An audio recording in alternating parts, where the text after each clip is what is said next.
आणि काका त्या दोन काकड्यांकडे पाहत होते आणि काका मोठमोठ्यानं हसायला लागले. मी काकांना पुन्हा राहून प्रश्न विचारला, काका आता तुम्ही तुमची बुद्धी मात्र खूप चांगल्या पद्धतीने चालवली, पण तुम्ही आता हसताय काय? तेव्हा काकानं मला सांगितलं, बाळा 20 रुपये त्याला दिले होते, 10 रुपयाची नोट फाटकी होती, पण 2 काकड्या त्याने ज्या दिल्यात ना त्याच्यातली 1 काकडी खिडकीत होती रे.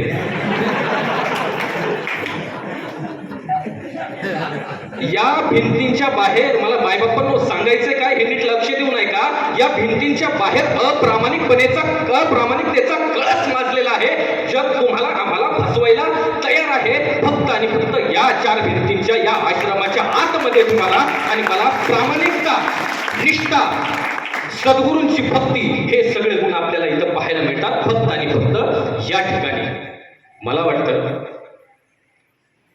सन्माननीय झरेकर महाराजांनी, I really appreciate you, sir, because you have delivered really nice speech in the English language.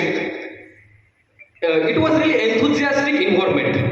I was hearing you, and you are so qualified person. That's why I have to appreciate you in this moment. हा भाग वेगळा. मला सांगायचंय तुम्हाला की संतांनी वर्णन केलं की ज्ञानदेवी रचिला पाया तुका झाला से कळस नामा तयाचा किंकरत त्याने केला हा विस्तार.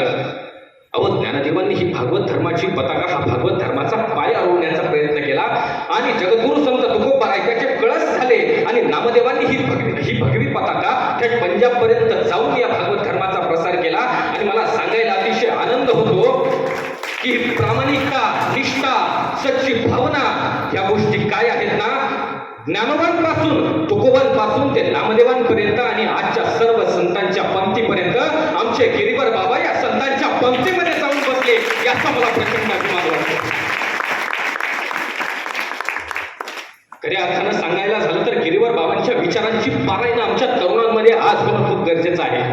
त्यांची निष्ठा, त्यांचं लोककल्याणाचं काम, त्यांचं भक्तीचं काम हे खऱ्या अर्थानं आज आमच्यापर्यंत आणि बाबांचा जीवनपट आमच्यापर्यंत या तरुणांपर्यंत उलगडवून दाखवण्याचं खूप महत्वाचं काम आहे. आणि मला सांगायला तुम्हाला आज अभिमान वाटतो की त्याच पद्धतीने छत्रपती शिवाजी महाराजांनी ज्याप्रमाणे स्वराज्य निर्माण करून संभाजी राजांनी यशस्वीपणे ते स्वराज्य सांभाळलं, त्याच पद्धतीने गिरीवर बाबांनी हा सगळं